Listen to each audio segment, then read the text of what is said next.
Olá, amigos do DOL, sejam bem-vindos a mais um Comando Consumidor, sua janela de informação sobre direitos do cidadão e direitos do consumidor.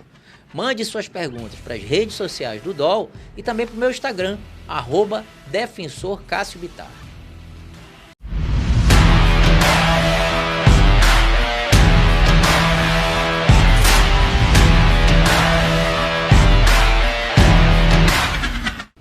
No EP de hoje, nós temos a alegria, a satisfação e a honra de ter aqui conosco o Dr. Bruno Braga Cavalcante, defensor público do Estado do Pará, defensor há mais de 16 anos, hoje com atuação no Núcleo Recursal da Defensoria Pública. Dr. Bruno, muito obrigado por sua presença, pela contribuição neste espaço. Dr. Cássio, olá, amigo internauta, estamos à disposição. Obrigado, Dr. Bruno. Dr. Bruno, eu sei que o senhor tem uma atuação aí relevante na Defensoria Pública, são 16 anos de instituição, acompanhou muito na construção, né, nesse processo dinâmico que é a Defensoria Pública e que vem hoje modificando cada vez mais as suas áreas de atuação. Hoje a gente sabe que a Defensoria Pública tem braços especializados, como é o caso do Núcleo do Consumidor, Infância e Juventude, Núcleo da Moradia, mas também existem outros perfis de atuação da Defensoria Pública, como tem sido reconhecido pelos tribunais superiores, a Defensoria Pública como custos vulneráveis. Como é que o senhor avalia isso, do seu ponto de vista? Tá.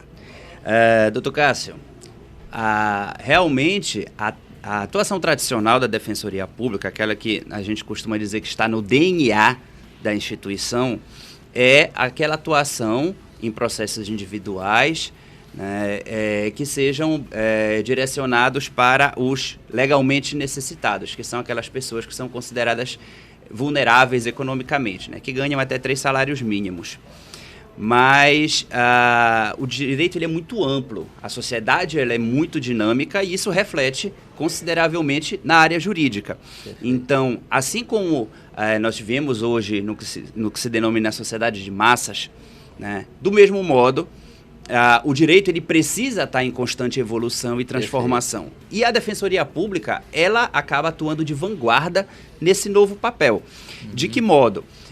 Na atuação coletiva, né, não apenas naquelas causas individuais, mas em atuações coletivas, atuações extrajudiciais e atuações estratégicas, tendo como objetivo o cumprimento da sua nova missão, que está na Constituição Federal, que é a defesa dos direitos humanos. Nesse sentido, que se destaca a atuação, que é uma expressão em latim, custos vulneráveis, que é a defensoria como guardiã do vulnerável. O que significa isso? Quando o defensor ou a defensora pública, ao lidar com uma situação que pode ser processual ou não, mas vamos dar como exemplo processual, identifica uma grave violação de direitos humanos, a Defensoria Pública ela precisa intervir nesse processo. Quando ela intervém, ela atua em nome próprio na defesa daquele direito que está sendo violado ou que está próximo de ser violado. E é interessante o reconhecimento dessa atuação, porque inclusive a Defensoria Pública ela pode atuar, como ela atua em nome próprio, o que significa? Que ela não precisa necessariamente ser demandada pela população. Entendi. E pode atuar inclusive se já houver advogado habilitado. Na prática, como isso aconteceria? Tem um caso emblemático que a gente pode identificar? Sim, Defensoria sim. Na prática? Tem vários casos. Os casos mais comuns, inclusive isso já está expresso no Código de Processo Civil, nos casos de reintegração de posse. Perfeito. Nos casos de reintegração de posse, principalmente quando envolve uma coletividade muito grande, como é que funciona tradicionalmente, né? Enfim, uma pessoa que se sente turbada ou esbulhada, ela vai entrar com a ação e vai ser citado, só que ela não consegue nominar quem são as pessoas que estão ali na área, porque é uma multidão, são às vezes dezenas, centenas ou até milhares de pessoas. E aí vai no mandado de citação, por exemplo, né? Francisco, Ana, Beatriz, etc. Vai assim no mandado de citação. Aí essas pessoas são citadas, não vão ser citadas, vão ser citadas por edital, né? E a gente sabe que é uma citação ficta. Ou seja, na prática elas não vão ter conhecimento do processo. E aí eles provavelmente não vão constituir um advogado, e o processo vai para o juiz, e o juiz pode dar uma liminar mandando eles saírem daquele local. Sim. Que às vezes eles estão há 10, 15, 20 anos ali residindo. Né? Então, tem uma questão social muito grande por trás disso. E a Defensoria Então, a Defensoria Pública, o que é essa atuação como guardiã do vulnerável? Não, a Defensoria Pública é uma orientação, uma determinação para que o Judiciário intime a Defensoria Pública quando houver esses casos. Então, a Defensoria Pública precisa ser intimada, ela precisa ter conhecimento dessa ação de reintegração de posse para que converse com a comunidade. A Defensoria vai estar lá presente pessoalmente, tá? Vai conversar com a comunidade, se identificar que é uma hipótese de atuação, ela vai atuar em benefício desses vulneráveis. Independente deles terem solicitado. Exatamente. Isso é interessante. É um perfil estratégico da Defensoria Pública que, de fato, vai ao encontro já de mandamentos constitucionais, né, que estão aí desde 1988, mas que acabam ganhando concretude com esse tipo de atualização no Código de Processo Civil e também na atualização jurisprudencial. Isso é muito importante. Acho que a dinâmica que a gente verifica na Defensoria Pública tem sido salutar para o cumprimento da sua missão e para a sociedade. Muito bom identificar isso. Mas, doutor Bruno, nós temos perguntas hoje aqui, os internautas souberam que o senhor estaria aqui hoje e mandaram aí perguntas, questionamentos, dúvidas, e nós vamos, na tradição do Comando Consumidor, do seu Comando Consumidor, nós vamos aqui responder a cada uma. A primeira pergunta vem do Paulo Pantoja, da Marambaia. O Paulo fala o seguinte: olá, doutor, há alguns meses recebi uma viatura da polícia em casa, alegando, acredito que é uma guarnição policial, alegando que estava fazendo desvio de energia. Acho que é isso que o Paulo está afirmando. Eu nunca desviei energia e sempre deixo a fiscalização trabalhar. Tenho muito vizinho aqui que faz isso, mas eu não. Agora fui chamado na justiça e me disseram que tenho que responder. Um absurdo. Onde posso recorrer? Pelo que eu entendi, ele recebeu uma fiscalização, né, acompanhado da autoridade policial, né, e foi instaurado um procedimento e responder, acredito que ele está se referindo, Paulo está se referindo a um processo criminal. Aí seria a atuação criminal na Defensoria. Quais seriam os caminhos que ele poderia adotar, doutor Bruno, nesse caso? Tá, perfeito. Bom, Paulo, esse tipo de situação, ele é muito comum, tá? Então, o que a gente sempre orienta? Primeiro, sempre deixar muito claro que no direito penal, né, não existe responsabilidade objetiva. O que isso significa? Que não é pelo fato de ter encontrado, tá, um eventual mecanismo lá de gato, de furto de energia na sua residência, que você seja o responsável por ele. Então, cabe ao Ministério Público, à polícia e à própria concessionária de energia demonstrar, tá, que efetivamente foi você. Mas, enquanto orientação defensiva, sempre procure ou um advogado ou a Defensoria Pública para que você possa prestar primeiro uma conversa reservada com qualquer um deles e, posteriormente, fazer a sua defesa em juízo, tá? Porque vai ser marcada uma audiência. Como é que vai funcionar? Vai ser marcada uma audiência, tá? Caso você não responda a outros processos além desse, vai ser oferecida uma proposta de suspensão condicional do processo. O que isso significa? Que caso o senhor reconheça, e não é obrigado, mas caso o senhor reconheça realmente que ocorreu isso, vai ter uma dívida com a concessionária de energia e, havendo o parcelamento dessa dívida, o processo ficará suspenso e, ao final, pode até mesmo ser arquivado ao final de 2 anos. Mas é muito importante que, obviamente, você tome todas as precauções necessárias, né, para evitar esse tipo de problema. E caso o senhor se sinta injustiçado, também a sua defesa, com certeza, vai ter todos os meios para demonstrar que o senhor não pode ser responsabilizado por essa situação. Excelente. É muito importante buscar essa assistência. Não pode constituir advogado? Vai solicitar o apoio à Defensoria Pública do Estado do Pará, que tem núcleo especializado nessa área de atendimento aí, Paulo. Obrigado por sua pergunta e participação. Darcy Costa de Coraci, ela fala, é um outro tema, né? Doutor, meu filho recebeu condenação da justiça por roubo, que aconteceu há 6 anos. O juiz deu 5 anos, eu acredito, condenou em 5 anos. Já me disseram que posso buscar ajuda na defensoria. É possível reduzir essa pena? rapaz novo, e fico triste, pois já trabalha. Eu me lembrei, o tempo que eu atuei na criminal, na área criminal, me lembro muito bem disso. Muitas vezes o cidadão, principalmente os mais jovens, né?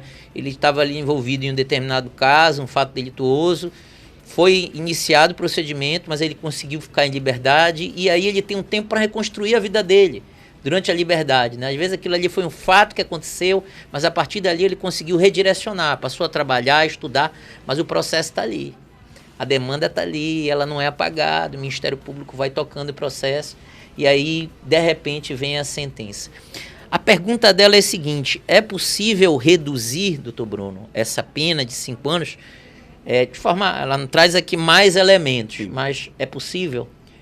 Tá. Doutor Cássio, Darcy, em tese é possível, sim. É possível, agora existem algumas regras, tá?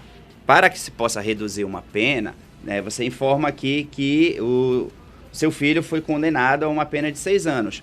Para isso que a própria legislação, ela prevê a possibilidade de recursos. Então, por exemplo, procurando a defensoria ou procurando um advogado, é possível entrar com um recurso, no caso seria um recurso de apelação, para tentar reduzir essa pena ou até mesmo buscar uma absolvição, a depender do caso. Mas, só fazendo um alerta que é importante, existem prazos, tá? Para que a defesa possa entrar com esse tipo de recurso. Então, se já ultrapassou o prazo, aí já não teria mais a possibilidade de recurso, um recurso de apelação, mas como a pena tem 6 anos, é possível, em tese, até que ele possa cumprir a pena de uma outra forma, dependendo do tipo de crime, dependendo da forma que aconteceu esse roubo que ele foi acusado e condenado. Se não houver mais possibilidade de recurso, ainda assim é possível que a Defensoria Pública ou advogados façam a defesa dele já no âmbito da execução penal, que é do cumprimento de pena. No cumprimento de pena também existe uma série de direitos, uma série de requisitos e que são garantias do cidadão, tá? Que o seu filho tem essa garantia e precisam ser respeitadas também pela justiça. Excelente, muito boa essa informação. É importante estar atento aos prazos. Recebeu o mandado, recebeu a informação da sentença, da pena, tem que logo buscar essa assistência, a informação, porque, como a gente diz por aqui, a informação é sempre o melhor negócio. Sobre a questão da execução penal, nós já tivemos aqui, faço questão de registrar, mando meu abraço, ele sempre acompanha os programas, Dr. Sérgio Seabra, que falou muito bem sobre execução penal, sobre cumprimento de pena e sobre as possibilidades nessa fase do processo. Carmelita Souza, de Benevides, vem trazer uma pergunta aqui interessante que já envolve um pouco o consumidor. Ela fala aqui, gostaria de saber qual procedimento devo adotar. Fui vítima de um golpe online.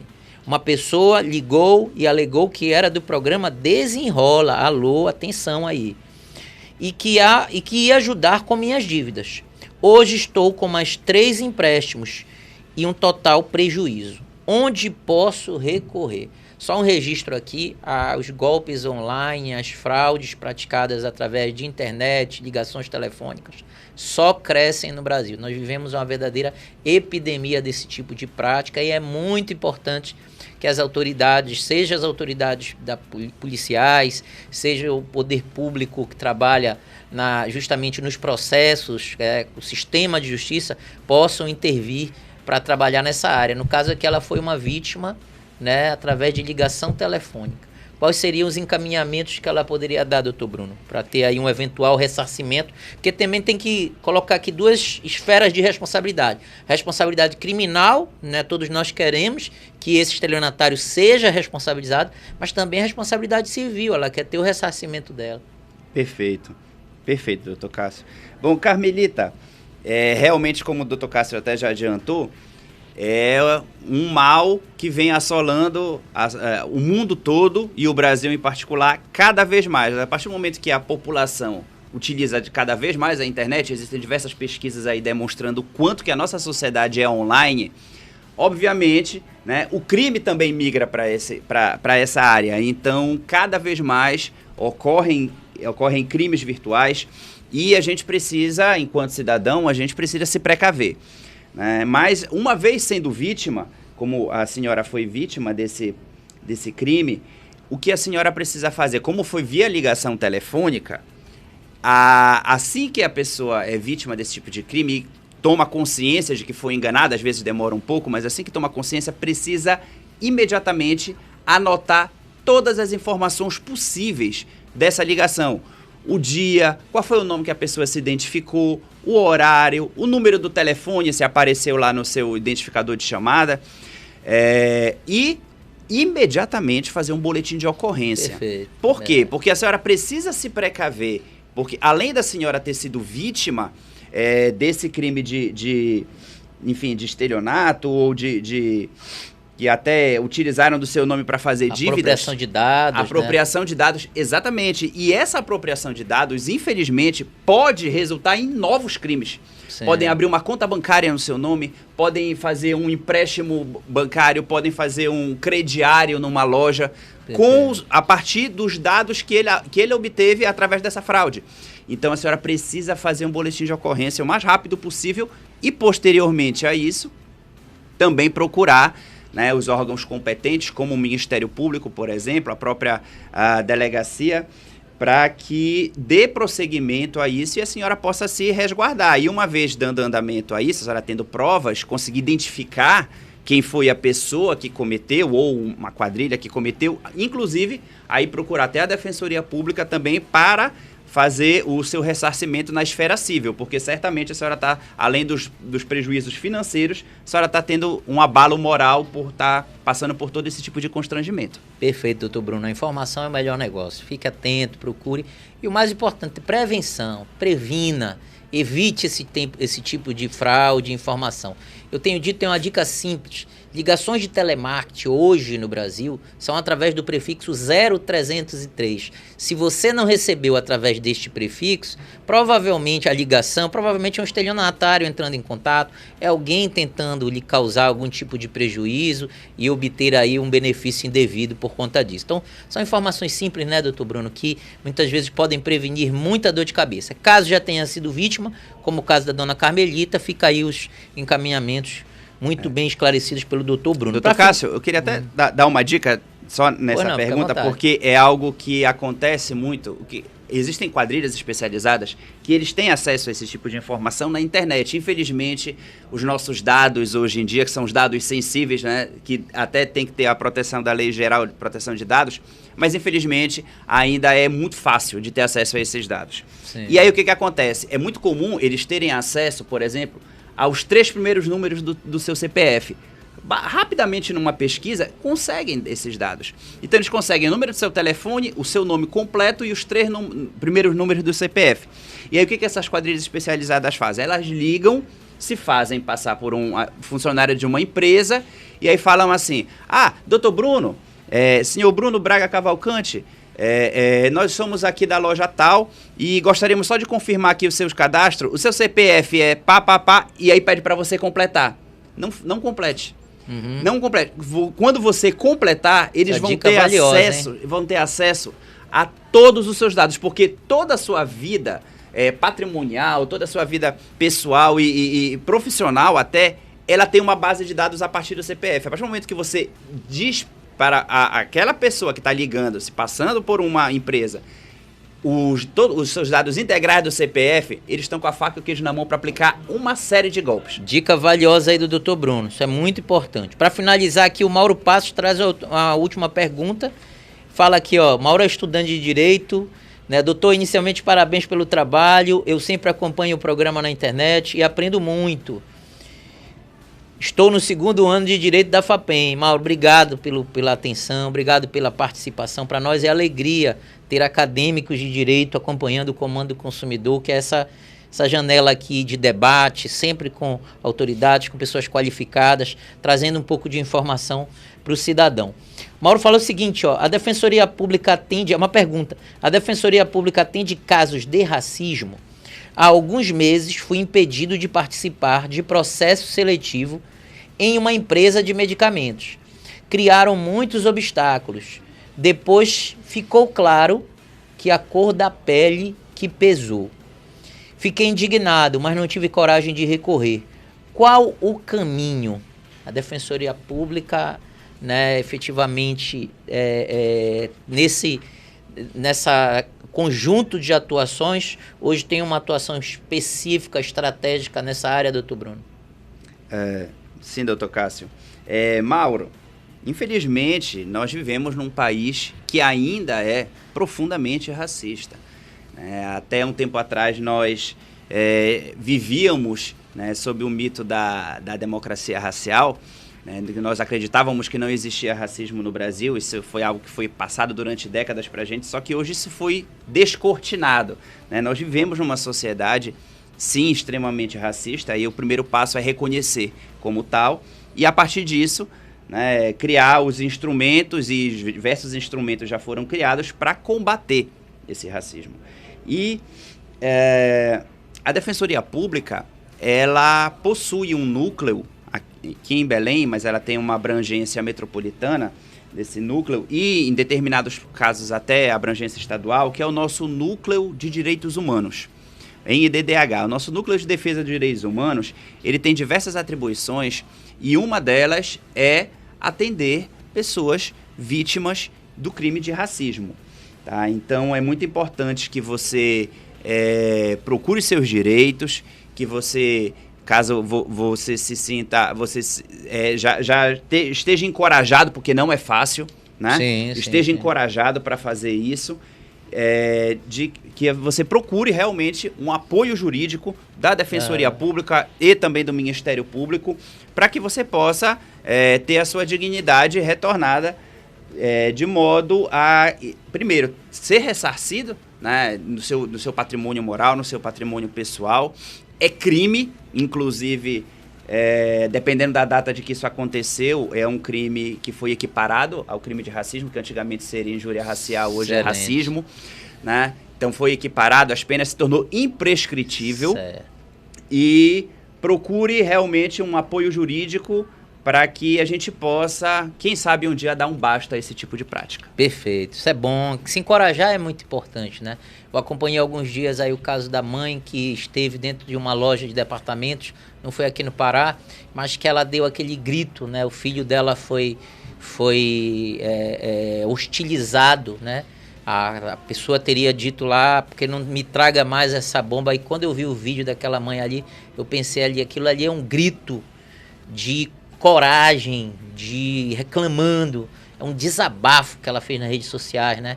E que viralizou aí nas redes sociais, na internet, sobretudo para essa violência hoje, com esse tipo de preconceito que as pessoas com autismo, que a pessoa com deficiência em geral sofre. E é o mesmo grito que as pessoas hoje são vítimas de racismo, né? Tem que dar. Então é preciso se encorajar, sim, disso, buscar primeiramente as informações, saber qual é o órgão adequado, como o doutor Bruno bem esclareceu, e sim se encorajar e fazer a denúncia.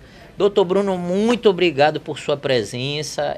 Para mim é uma alegria ter colegas defensores contribuindo com este quadro aqui. Sei de sua agenda apertada, mas ainda assim você dedica um pouco do seu tempo para estar aqui conosco, compartilhando um pouco da sua história, da informação e também respondendo aí a pergunta dos internautas.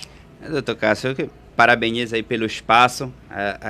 Realmente essa questão da educação em direitos é algo que é muito caro, né, para todos nós da área jurídica. É muito importante que a gente possa passar um pouco da nossa experiência e também trocar ideias. Eu acho que quando a gente pretensamente ensina, a gente muito mais aprende. Verdade. Né?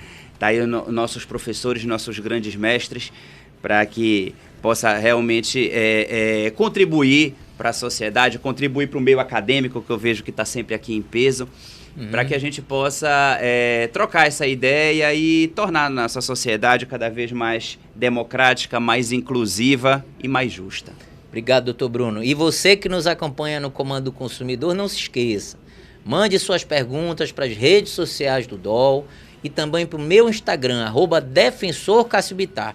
A partir dessa mineração de dados, nós vamos respondendo as perguntas ao vivo, com os nossos convidados e ainda com toda a atenção e o carinho que vocês que nos acompanham merecem. Não se esqueça, a informação é o melhor negócio. Até a próxima.